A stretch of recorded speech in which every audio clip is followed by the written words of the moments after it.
जिंदगी में यही सीखा है कि हमेशा सकारात्मक रहें। जब आपके अंदर से सकारात्मक ऊर्जा निकलती है तो आप सकारात्मक ऊर्जा को अपनी तरफ आकर्षित करते हैं। मैं डाई हार्ड ऑप्टिमिस्ट हूँ। और मैं यही चाहती हूँ कि अगर सकारात्मक रहेंगे तो जिंदगी में सब कुछ अच्छा ही होगा। नमस्ते दोस्तों, कुछ मेरी कुछ तुम्हारी के 7वें एपिसोड में मैं अनुपम मिश्र आप सबों का तहे दिल से स्वागत करती हूँ।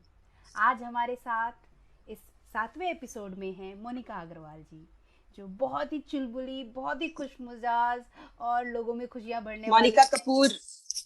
मैंने क्या मोनिका बोला? कपूर। मैंने क्या बोला? अग्रवाल। हाँ, अग्रवाल। मोनिका अग्रवाल। अग्रवाल अग्रवाल। बोला। शिट, हाँ। हम फिर से करते हैं। आज हम सबों के बीच में कुछ मेरी कुछ तुम्हारी के 7वें एपिसोड में हैं मोनिका कपूर जी। मोनिका कपूर जी जो कि बहुत ही चुलबुली और खुशमिजाज हैं और अपनी चुलबुली बातों से और सुंदर सुंदर अच्छी बातों से लोगों में एक सकारात्मकता का प्रचार करती हैं। मोनिका जी, आपका तहे दिल से स्वागत करती हूँ। नमस्कार अनुपम जी, और बहुत बहुत धन्यवाद इस मंच पर मुझे बुलाने के लिए। ये मेरा बहुत बहुत सौभाग्य है कि मैं आपके साथ जुड़ी, और एक बार फिर से बहुत बहुत धन्यवाद आपका। जी, आपका भी बहुत बहुत धन्यवाद कि आप यहाँ पर आए और आपने इस पॉडकास्ट के इंटरव्यू के लिए हामी भरी। मोनिका जी, आप इतनी सुंदर रचनाएं लेकर हम सबके सामने आती हैं। ये लिखने पढ़ने का शौक आपको कब से हुआ? अ, ऐसा है अनुपम जी, लिखने का शौक तो बहुत देर से आया, पर पढ़ने का शौक जो था वो बहुत शुरुआती दिनों से ही मुझे हो गया था। मेरी मम्मी है वो बहुत पढ़ती थी। कल्याण नाम की एक पत्रिका जी आती जी। है हाँ हाँ। जिसमें थोड़ा धार्मिक और जी बहुत जी ज्यादा जिंदगी को सुलझाने वाली कहानियां होती हैं। आपने जी शायद पढ़ा होगा, जी गीता जी प्रेस जी, का पढ़ा है। है। तो मम्मी वो बहुत पढ़ती थी। जी जी जी। तो वहां से मैंने पढ़ना शुरू किया, और शायद उस युग में पैदा हुए थे ना जहाँ फोन और टीवी का बहुत ज्यादा मारामारी नहीं थी देखने की। जी। तो इस चक्कर में बहुत ज्यादा पढ़ने को चीजें मिलती थी। कुछ नहीं मिलता था तो अखबार में से कहानी पढ़नी, कविताएं पढ़नी। तो पढ़ने का शौक बहुत शुरू से लगा। लिखना मैंने बहुत देर से शुरू किया अनुपम जी। जब मेरे बच्चे थोड़े से बड़े हो गए थे तब लिखना शुरू किया। तो अच्छा। अ, शायद वो पढ़ना शुरू किया, उसके बाद धीरे धीरे लिखना खुद ही खुद आ गया। जी जी जी। आ, लेकिन आपने जो कविताएं पढ़ी होंगी उसमें से कुछ किताबें उस शुरुआती दौर में भी ऐसी होंगी जिनकी लिखावट आज तक आपके दिमाग हम्म। में कहीं छपी होगी। तो कुछ हम्म। बताना चाहेंगे उन अपनी पहली कुछ किताबों के बारे में? जी जी बिल्कुल। और मुझे याद है जब मैं 8वीं कक्षा में थी तो एक कंपटीशन जीतने पे मुझे एक किताब भेंट स्वरूप मिली थी जिसका नाम था मंजूषा। मंजूषा में मुंशी प्रेमचंद जी की कहानियों का संग्रह था। जैसे ही मैंने आके वो किताब खोली तो पहली जो उसमें कहानी थी वो हामिद हामिद का चिमटा, अगर आपको याद हो, ईदगाह कहानी जी जी थी। जी जी जी अ, जी। ईदगाह कहानी। ईदगाह कहानी पढ़ने के बाद तो जो मैं मतलब जुड़ गई उस किताब से। मेरे ख्याल से रात खत्म होने से पहले मैंने वो पूरी किताब पढ़ डाली होगी। ईदगाह, पूस की रात, बड़े बेटी, कहानियां जो थी वो इतनी सुंदर और कहीं ना कहीं जीवन से इतनी जुड़ी हुई थी कि वहीं पे मेरा मन उस किताब के अंदर आ गया। वो जो मंजूषा है, मुझे नहीं याद मैंने कितनी बार पढ़ी होगी बचपन में, हम्म। पर बहुत ही सुंदर पुस्तक है। जी जी। तभी आप उसकी याद को आज तक मतलब ताज़ा कर सकते हैं उसी रूप में। आप जी हिंदी में जी। आप हिंदी में इतना अच्छा मीठा बोल लेते हैं अभी भी, जैसे आप इतने प्यार से बोल रहे हैं। वैसे ही आप अंग्रेजी में बहुत अच्छी लिखती हैं। तो इन दोनों भाषाओं में इतनी अच्छी जी। पकड़ आपने कैसे बनाई? जैसे अनुपम जी, मैंने आपको बताया मुझे पढ़ने का बहुत शौक था। तो जी मेरा स्कूल जो था वो इंग्लिश बोर्ड था, और काफी ज्यादा इंग्लिश बुक्स पढ़ने का, अंग्रेजी की किताबें पढ़ने का हम लोग को हम लोगों को काफी ज्यादा बोला जाता था कि ये किताबें पढ़ो। फिर आपस में करते करते पढ़ना शुरू किया तो बहुत सारी अंग्रेजी किताबें पढ़ डाली मैंने। मैंने अपने इंजीनियरिंग में, मेरे स्कूल में मुझे लगता है कि एक सुबह शुरू करते थे, शाम को खत्म करने वाला हिसाब था, अभी तक जो चलता रहे। मैंने इंग्लिश लिटरेचर की भी बहुत सारी अच्छी अच्छी किताबें, मतलब मैं फिक्शन पढ़ती हूँ, मैं नॉन फिक्शन ज्यादा नहीं पढ़ पाती, जी। लेकिन फिक्शन में मैंने बहुत ज्यादा पढ़ा है और अब तक पढ़ती आ रही हूँ। वो कोई ऐसी सुबह नहीं जब मैं उठूं और मेरे हाथ में एक किताब ना हो, नहीं तो मेरी चाय बेमजा होती है। बहुत अच्छी आदत है, और ये उम्मीद है आपके बच्चों को भी आपने ऐसी ही आदत लगाई होगी। जी जी, कुछ कुछ पढ़ते हैं, पर मैं और मेरा हस्बैंड, मेरे हस्बैंड हम लोग बहुत किताबों के दीवाने हैं। हमारे पास एक छोटा सा संग्रह है, छोटी सी लाइब्रेरी बना रखी है हमने किताबों की, और पढ़ते भी साथ, अ, किताब पर विश्लेषण भी साथ में करते हैं, तो वो एक बहुत मजेदार गुफ्तगू रहती है आपस में।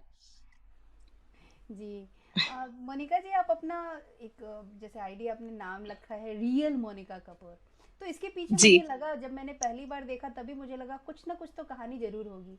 रियल मोनिका कपूर का क्या मतलब है? रियल मोनिका कपूर का मतलब ये है, एक तो जो घर में है, जो घर में एक माँ है, एक बहू है ना, एक वाह। पत्नी है। ये मेरे एक रोल है जो कब से मैं निभाती आ रही हूँ, लेकिन कहीं ना कहीं एक जगह पर मैं भी हूँ, सिर्फ जहां पर मैं हूँ, जो जी। मेरी रियलिटी है। तो जो real Monika Kapoor, at the real Monika Kapoor ऐसे बना कि एक जो स्त्री, एक नारी, एक औरत होती है, उसके विभिन्न रूप होते हैं, और जब वो घर में होती है वो एक माँ, एक बहू, एक पत्नी, एक बेटी का जो रूप है वो निभाती जाती है। जी। लेकिन मन ही मन अंदर से कुछ उसके अंदर मैं भी होता है, कुछ मैं भी हूँ।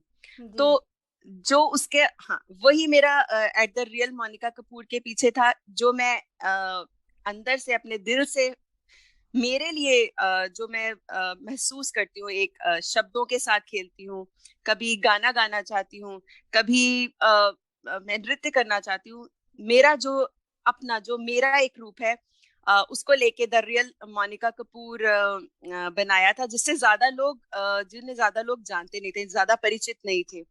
तो जी। धीरे धीरे तो लोग अब जानने लगे, लेकिन जब शुरू किया था तब यही था कि ये है द रियल मोनिका कपूर।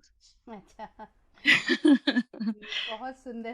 तो मुझे वही लगा कि इसका जरूर कुछ ना कुछ मतलब होगा, तो ये पूछना चाहिए आपसे। जी और जी जी। कई बार आपको नृत्य करते हुए देखा है इंस्टा पे या कहीं, जहाँ पे आप छोटा सा एक वीडियो डालती हैं, और वो हम्म। कमाल की वीडियो होती है, मतलब नृत्य का नहीं, लेकिन जो आपके चेहरे पे एक्सप्रेशन होती है, वो आज़ादी होती है, वो बहुत ही हम्म। प्यारी होती है। तो आपने कहीं से ट्रेनिंग ली है, या मतलब नृत्य सीखा हुआ है आपने? इसके पीछे ना एक छोटी सी मजेदार बात है, अनुपम जी। अ, नृत्य का शौक मुझे शुरू से ही था, लेकिन सीखा कभी नहीं था। जी। अ, पिछले से पिछले साल, ये 2020 से पहले जब था, तो मेरी बेटी को मैंने बोला कि कोई डांस क्लासेस ज्वाइन करो घर पे, बैठने से अच्छा है कि कुछ सीखो। तो हम्म। उसने मेरे आगे एक शर्त रख दी कि आप भी मेरे साथ जाओगे। तो अपनी बेटी को डांस सिखाने के लिए मैंने उसके साथ जाना डांस क्लासेस में शुरू किया, और मुझे लगता है उससे ज्यादा शायद मुझे मजा आया क्लासेस में। सीखा, चाहे बहुत ज्यादा नहीं, थोड़ी देर ही सीखा, लेकिन एक आत्मविश्वास आ गया जी। डांस करने का अ, उस क्लास में जाकर। तो सब बच्चे थे इसके बराबर, तो वहां जाकर एक अलग ही माहौल बन जाता जी। था। जी। तो उसके सीखने के चक्कर में मैंने थोड़ा बहुत डांस सीखा। ऐसा ही एक अनुभव मेरा भी रहा था, मेरी भी दो बेटियां हम्म। हैं। तो जब मेरी अच्छा जी। पहली बेटी लगभग सेकेंड स्टैंडर्ड में थी, वो तो उसको मैंने हम्म। भरतनाट्यम में डाला। तो वो रहना हम्म। नहीं चाहती थी मेरे बिना, मतलब वो छोटे बच्चे बहुत ज़्यादा माँ से हम्म। अटैच होते हैं ना, और मुझे बड़ा अच्छा लगता था लोगों को देखने में नृत्य करते हुए। तो हम्म। उसके साथ मैं करती थी, वो भी करती थी, और उसने मतलब मेरे से अच्छे, मतलब किसी के सुर में सीखने से अच्छा वो कर लेते हैं ना बच्चे, तो हम्म। वो बहुत अच्छा करने लगी थी। तो उसके हाँ, साथ हम दोनों ने फर्स्ट ईयर साथ में किया था भरतनाट्यम का। तो हम देखना चाहेंगे आपका भी, अनुपम जी। नहीं, मैंने उसके बाद वो ये भी बात मैं बता रही हूँ सन 2011-12 की। अच्छा अच्छा अच्छा, ओके। अभी वो बेटी मेरी 9th में चली गई, और अब वो भी नहीं करती है, उसका भी वो मन हट गया है डांस से। हाँ, वो बड़े हो जाते हैं तो फिर ये पढ़ाई में हो जाते हैं। वो भी 9th में है, मेरी बेटी भी। जी। तो जी। अब सब कुछ छूटा हुआ है। मेरी भी बेटी 9th में है।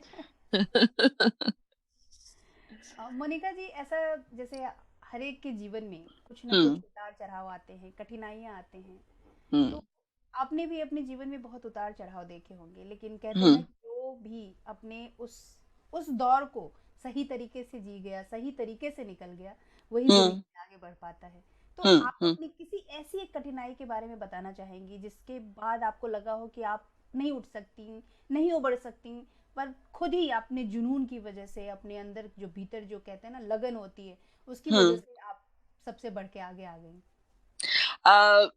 बिल्कुल अनुपम जी, जब शादी हुई तो एक संयुक्त परिवार में मैं आई।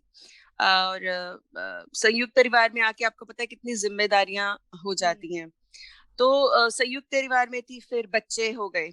अ, हालांकि मैंने इंजीनियरिंग की हुई है, लेकिन बिल्कुल जिसे कहते हैं ना एक हाउस वाइफ होती है, जी। और एक टिपिकल हाउस वाइफ वाला रोल अपना लिया मैंने। हम्म। जो पूरा दिन था वो बच्चों के इर्द गिर्द, घर वालों के इर्द गिर्द, घर का काम करने में। अ, मैं शायद बंधन में बंध सी गई थी खुद ही। समझ नहीं आता था, लगता था कि यहीं पे अंत हो गया, जो कुछ सीखा है, जो कुछ पढ़ा है, सब जैसे व्यर्थ, बिल्कुल बेकार ही जा रहा है। जी। लेकिन मैं यहाँ बोलना चाहती हूँ कि जब धीरे धीरे हम हमारे बच्चे बड़े होते हैं, हम्म। तो थोड़ा थोड़ा समय हमारे हाथ आना शुरू होता है। और यहाँ पे सबसे ज्यादा मैं जिसको धन्यवाद अपने दिल से करना चाहती हूँ, वो है मेरे जीवन साथी, मेरे हस्बैंड, जिन्होंने मुझे बहुत ज्यादा पुश किया कि जी। नहीं, ये ऐसे नहीं चलेगा, घर पे बैठ के नहीं चलेगा, कुछ भी करो, बाहर जाओ, कुछ भी करो, और वो करो जो तुम्हें अच्छा लगता है। जी। तो जब जब आपका जीवन साथी आपके साथ हो जाता है ना अनुपम जी, तो अलग सी ही शक्ति आती है। जी, अ, बहुत। बिल्कुल बिल्कुल, वो जो शक्ति आती है, तो ऐसा लगता है कि अब उड़ना भी संभव है, कहीं जी। पे भी ले जाए। तो बहुत ज्यादा उन्होंने मेरा साथ दिया, अभी तक देते हैं। पति से ज्यादा मेरे सबसे प्यारे दोस्त है। दोस्त हैं वो। जी। तो उनके कहने से, उनकी प्रेरणा से बहुत कुछ किया है, और आगे भी शायद बहुत कुछ करने मिलेगा अगर भगवान साथ रहें तो। जी, बहुत ज़रूर रहेंगे, हमारी शुभकामनाएं आपके साथ है। और ये एपिसोड असल में महिला दिवस के उपलक्ष्य में है, तो जी। आपके पति भी इस मामले में, मतलब कहते हैं ना कि ऐसे बहुत कम लोग होते हैं जो अपनी जी। पत्नी का साथ देते हैं और उनको जी। उड़ाई भरने में कहते हैं कि तू उड़, तू जहां हम्म। तक जा सकते हो जाओ। तो जी। जी। सही में खुशकिस्मत हैं, और आपको भगवान को इसके लिए शुक्रिया अदा करना चाहिए। हमारी बिल्कुल शुभकामनाएं। बिल्कुल। बिल्कुल बिल्कुल, बहुत बहुत धन्यवाद। जी। जी। मोनिका जी, आप जैसा इतना अच्छा जैसे कहती हैं, गायन भी कर रही हैं, लिखती भी हैं और नृत्य भी करती हैं, तो हम्म। ये सब तो आपकी खूबी में आएंगी, लेकिन फिर भी इन सब में से सबसे अच्छी खूबी अगर आपको बताया जाए कि आप किसको सबसे बड़ी खूबी मानते हैं, अपने हम्म। लेखन कौशल को, अपने नृत्य को, गायन को, तो अपनी किसी अ, एक सबसे बड़ी खूबी और कोई कमी के हम्म। बारे में हमें बताइए। अ, लेखन तो सबसे पहले, जी। क्योंकि जब वो कहते हैं कि ना भावनाओं का गुबार चढ़ता है, तो लेखन जो है वो उन सबको निकाल देता है। जी। मन अशांत हो, मन प्रसन्न हो, कुछ भी हो, तो वो बह निकलता है जब कागज पे आपकी कलम चलती है। जी। अ, सबसे ज्यादा मेरा प्रिय लेखन ही है। और कमी अभी नृत्य में है, काफी काफी कमियां हैं। बहुत कुछ सीखना है, और बहुत कुछ सीखूंगी। और अभी लगता है कि लेखन भी पूरा पूरा तो नहीं सीख पाई जी। अनुपम जी। जी। जब कह देते हैं पूरा सीख लिया, तो वहीं आपकी अंदर से आपकी क्रिएटिविटी का अंत हो जाता है। जी। जी। जी। तो अभी सब कुछ, कमी सब में है, लेकिन सबसे ज्यादा मुझे लिखने में लेखन बेहद बेहद प्रिय है। मोनिका जी, एक गुजारिश करूंगी आपसे, जब आपका गायन में भी रहा है, क्योंकि नृत्य तो हम लोगों ने देखा है, उसके लिए आपका वीडियो लोग देख सकते हैं, पर एक कोई भी आपकी पसंद का किसी भी गाने को 2 लाइन गाने को कहूंगी। अ, मैं कोशिश करूंगी, बहुत अच्छा तो नहीं गा पाऊंगी। चलिए, 2 लाइनें सिर्फ आपके कहने पर, और कोशिश करूंगी एक छोटी सी। लग जा गले के फिर ये हंसी रात हो न हो, शायद फिर इस जन्म में मुलाकात हो न हो, लग जा गले से है। बहुत सुंदर, बहुत सुरीली आवाज है आपकी। बहुत। बहुत बहुत थैंक यू। वैसे मैं बहुत ज्यादा अच्छी सिंगर नहीं हूँ, लेकिन अब उस शायद फेज में पहुंच गई हूँ अनुपम जी के, अब जो दिल करता है वो जरूर करती हूँ, चाहे 100% दे पाऊं या ना दे पाऊं, पर कोशिश जरूर करती हूँ हर चीज करने की। जी, इस फेज में अगर हम पहुंच गए ना, तो हमें हम्म। लगता है कि हम मतलब अपने आप को देख पा रहे हैं, हम दूसरों की नज़र हम्म। से खुद को नहीं देख रहे। हम जानते, जी। देखिए, इम्प्रूवमेंट की दरकार हर किसी को है, कोई भी यहाँ हम्म। परफेक्ट नहीं है। अगर हम सबसे हम्म। दिग्गज कलाकार की भी बात करें आज, तो वो भी नहीं हम्म। कहेगा कि हम बहुत पहुंचे हुए हैं, हमें सब कुछ। अभी आपने बताया ना कि लेखन कौशल में ये नहीं बोलूंगी कि मैंने सब हम्म। सीख लिया है, जैसे ही मैंने कह दिया सब सीख लिया है, मतलब मेरे क्रिएटिविटी का अंत होगा। बिल्कुल बिल्कुल तो बिल्कुल।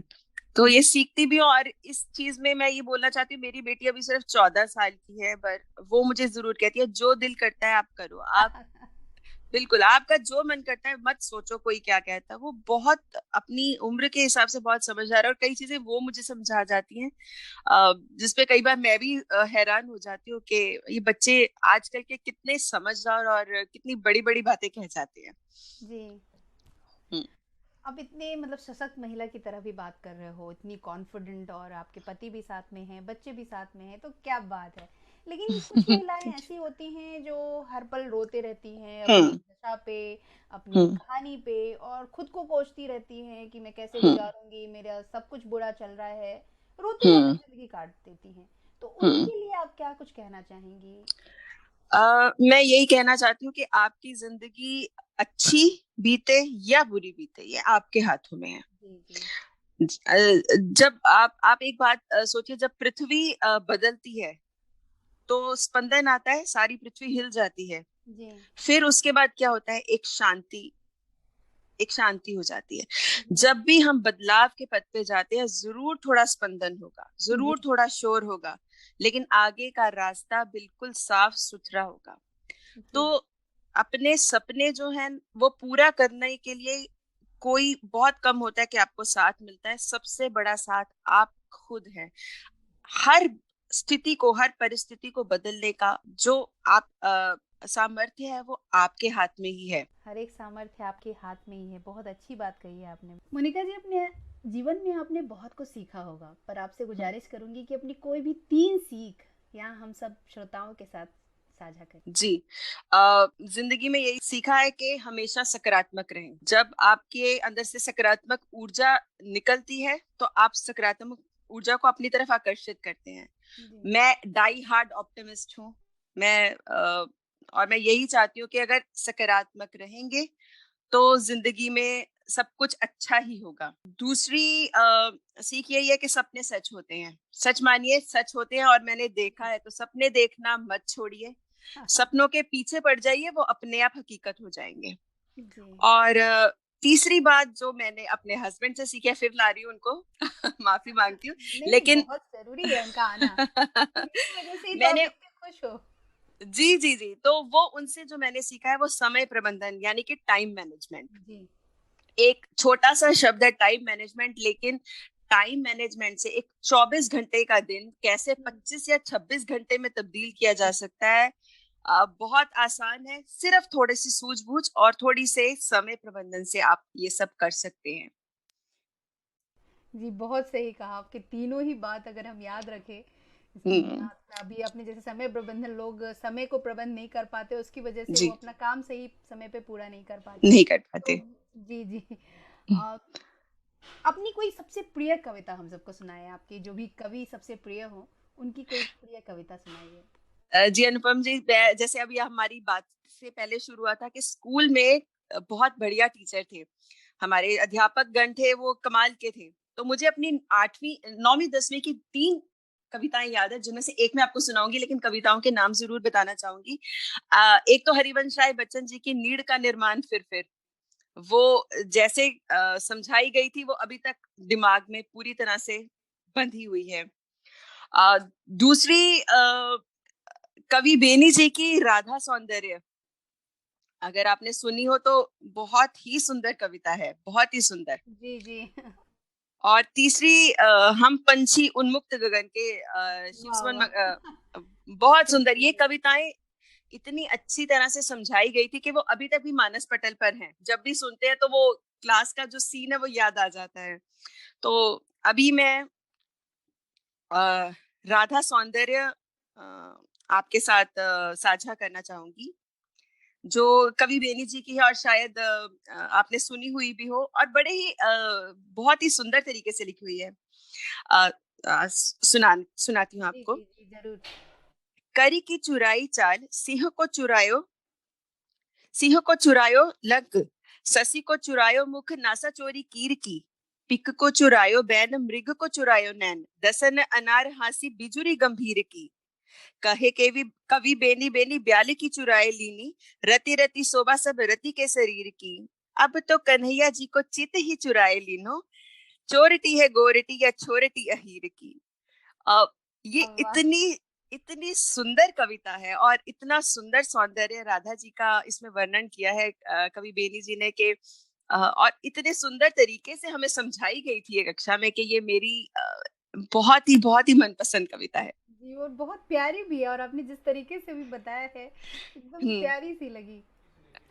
अब अब अपनी कोई कविता को भी सुनाइए हमें। आप भी इतना अच्छा लिखते हो, इतना सुंदर लिखते हो, तो अपनी कोई कविता को हम सबको सुनाइए। जी जी, क्योंकि ये वुमेन्स डे पे आप का प्रोग्राम आएगा, तो मैं अग्नि हूँ, जी ये नारी के ऊपर ही एक कविता अभी कुछ दिन पहले ही लिखी है मैंने, जो जी आपके साथ साझा करती हूँ। जब मधुर बयार का संग मिले तो दीपों को महकाऊं मैं, मधुर मधुर प्रकाश की लौ से हर तम को दूर मिटाऊं मैं। हाँ मैं अग्नि हूँ, हाँ मैं अग्नि हूँ। तेरे शिशिर से त्रसित हाथों को मैं दूं ताप अपने नेह से, तेरे दुख हरू मैं सदैव ही, यदि मांगे कुछ भी प्रेम से। हाँ मैं अग्नि हूँ, हाँ मैं अग्नि हूँ। तेरे नेह की वर्षा हो जब, मैं जलूं ना उफ तक करूं, तेरे कौर कौर में स्वाद भर, हाँ मैं अन्नपूर्णा सी बनूं। हाँ मैं अग्नि हूँ, हाँ मैं अग्नि हूँ। पर आंधियां बरसाओगे, प्रताड़ित करोगे यदि मुझे, मेरे शील पर और चरित्र पर लज्जित करोगे यदि मुझे, धधकूंगी अग्नि पवित्र हूँ, मैं आंधी ही बन जाऊंगी, मेरे क्रोध से होगे भस्म तब, मैं काली तब कहलाऊंगी। हाँ मैं अग्नि हूँ, हाँ मैं अग्नि हूँ। वाह, क्या बात है, क्या सुंदर कविता है। बहुत बहुत बहुत बहुत धन्यवाद। हाँ मैं बहुत बहुत। अग्नि हूँ, और वो जो आपने अभी लाइन बताई ना, मैं आंधी बन जाऊंगी, खाली हम्म। बन जाऊंगी, और सारे आपके एक एक लाइन लाजवाब। बहुत बहुत बहुत धन्यवाद। बहुत बहुत बहुत आभार अ, अनुपम जी, बहुत बहुत आभार। मोनिका जी, मैं आपकी, जब मैंने आपको पहली बार देखा था नृत्य करते हुए, मैंने आपकी हम्म। सबसे पहले मुस्कान देखी, बड़ी प्यारी मासूम सी। तो मुझे देख के ऐसा लगा, ऐसा क्या है जो आपको हमेशा वो मुस्कान आपके चेहरे पे ला के रखे। तो आप ऐसा कौन सा चीज़ अपने हाथ में चाहोगे, अपना सामने चाहोगे, या सुनना पसंद करोगे, जिससे वो मुस्कान आपकी बरकरार रहे। अ, मैं बहुत जल्दी खुश हो जाती हूँ अनुपम जी, सच बता रही हूँ। एक छोटी सी बारिश की बूंद जब होती है, जब दिल को चाहे बारिश हो जाए तो मुस्कुरा देती हूँ। मेरे बच्चे मेरे साथ होते हैं तो मैं पूरा समय मुस्कुराती रहती हूँ। वाह वाह। वो इतवार की सुबह की चाय अपने पतिदेव के साथ तब मुस्कुरा देती हूँ। जब नीचे मेरे सास ससुर जी, मेरे मम्मी पापा जब कुछ प्यार से बोलते हैं तो मुस्कुरा देती हूँ, उनके आशीर्वाद पे मुस्कुरा देती हूँ, एक छोटे बच्चे की मुस्कान पे मुस्कुरा देती हूँ। तो और शायद ये मुस्कुराना मुझे मेरी माँ मम्मा ने सिखाया है। मेरी जी। मम्मी जो है वो बहुत प्यारी, और खुश मुस्कान भी उनकी है, बिल्कुल मेरी मुस्कान उनसे ही मिली है मुझे। तो ये है, बस मुस्कुराना सीखा है तो मुस्कुराते जाएंगे जब तक मुस्कुराने की वजह मिलती जाएगी। जी जी, आप जरूर ऐसे ही मुस्कुराते रहें, ऐसे ही खुश मिजाज रहें, और खुशियाँ बटोरते और बिखेरते रहें। बहुत बहुत धन्यवाद अनुपम जी, बहुत बहुत।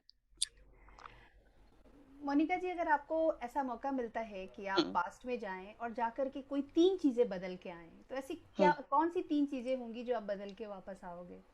मैं कुछ भी नहीं बदलूंगी। क्या बात है! मैं आपसे समय। सच बता रही हूँ, मैं आपसे यही एक्सपेक्ट कर रही थी। मैंने ये सवाल जैसे ही लिखा था, क्योंकि जो भी हम्म। पॉजिटिव इंसान होता है, जो अपने आसपास, आपने अभी पहले भी बोला था ना कि हम खुद कैसे जी रहे हैं उस पर डिपेंड करता है कि हमारी लाइफ हम्म। कैसी।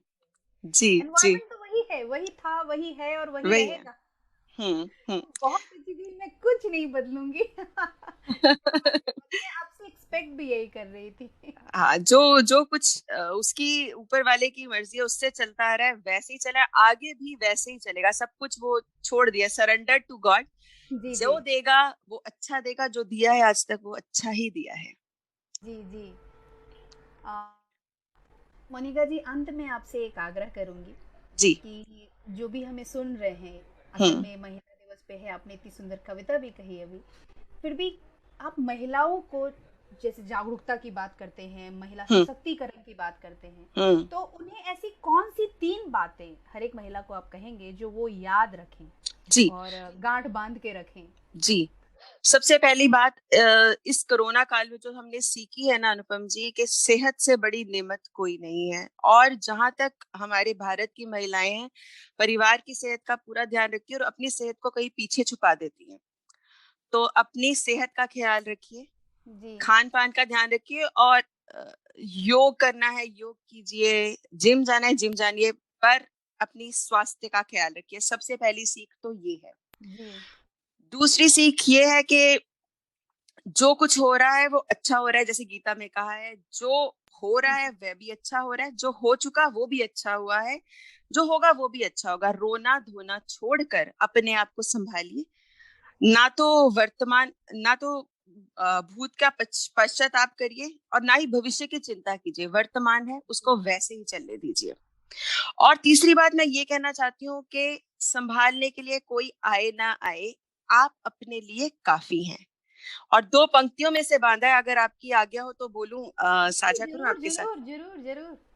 जी, तो ये सब मेरी प्यारी प्यारी महिलाओं के लिए, जो इस जिसे कहते हैं इस समाज की, अपने परिवार की रीढ़ की हड्डी हैं, उनके लिए ये 2 लाइनें। गिरना है संभलना भी खुद है, खुद ही खुद को आजमाना है, तेरे जख्मों पर मरहम भी खुद तुझको ही लगाना है। तिनका तिनका जुड़ना भी है, बिखरे बिखरे खुद से ही तो, थोड़ा और जरा जुड़ना है तुझको अब तुझसे ही तो। औरों की खुशी के खातिर वो गम को छुपाना भी कैसा, अपने आंसू को पी पी कर दिल को फुसलाना कैसा। ना जग से कहकर खुद भी को बता, क्या दबे से हैं अरमान तेरे, बिन तेरे कौन चुकाएगा ये गुल्लक भर एहसान तेरे। कमियां तेरी तेरी खूबी तू आईने में छान तेरे मन को, ना तुझसे अच्छा कोई ना ही बुरा, जी। हो सके तो जान तेरे मन को। क्या बात है, क्या बात है! बहुत बढ़िया, बहुत ही सुंदर। फिर से मोनिका जी, आपने तो बहुत सही बहुत में आभार। धन जमा दिया यहाँ पे। अपनी सकारात्मकता से और अपनी इन प्यारी प्यारी कविताओं से। बहुत आपका बहुत आभार अनुपम जी। और मैं सच में बताना चाहती हूँ, दिल से धन्यवाद। और इतना अच्छा लगा आपसे बात करके, ऐसा लगा ही नहीं कि हम पहली बार बात कर रहे हैं आमने सामने से। तो जी बहुत बहुत अच्छा और बहुत मजेदार अनुभव रहा आपके साथ बात करने का, और बहुत दिल से धन्यवाद आपका। जी जी, धन्यवाद। और आपका शुक्रिया कि आपने भी अपने आपने बताया ना भी समय नियोजन, तो उस समय नियोजन से आपने इसके लिए थोड़ा समय निकाला, उसके लिए बहुत बहुत धन्यवाद आपका। फिर से तहे दिल से शुक्रिया। और अब मैं धन्यवाद ज्ञापित करती हूँ अपने श्रोताओं का, जो हमें इतने प्यार से इतने समय से सुने जा रहे हैं। और मैं तो भाव विह्वल हो गई हूँ। अभी तक 8,000 लोगों ने हमें सुना है, और उन 8,000 लोगों को धन्यवाद जो हमें सुनते आ रहे हैं और आगे सुनते रहेंगे। आपको अगर ये मोनिका कपूर जी के साथ जो हमारी चुटकुली बात हुई है वो अगर पसंद आती है, तो आप खुद सुनिए, अपने दोस्तों को सुनाइए, अपने परिवार वालों को सुनाइए। बहुत बहुत धन्यवाद। बहुत बहुत धन्यवाद।